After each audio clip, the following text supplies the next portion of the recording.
Hi, all of you. Welcome back to Ramareddy Maths Academy. మనం already bullion algebra introduction ఏంటి, basic rules ఏంటి, operations ఏంటి, ఏ విధంగా రాయాలి అనేది దీని ముందు వీడియోలో చెప్పాను. చూడకపోతే చూడండి బేటా.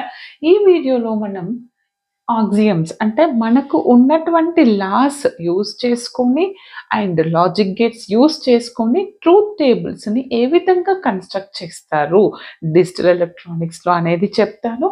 ఎస్పెషల్గా వీటి నుంచి కంపల్సరీ ఒక లాంగ్ క్వశ్చన్ వస్తుంది కాబట్టి బూలియన్ ఆల్జిబ్రా పర్ఫెక్ట్గా వినండి బేటా.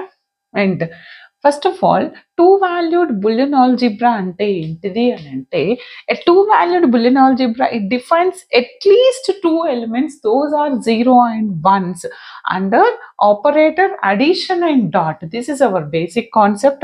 And ఇంకొకటి మీరు గుర్తుపెట్టుకోవాలి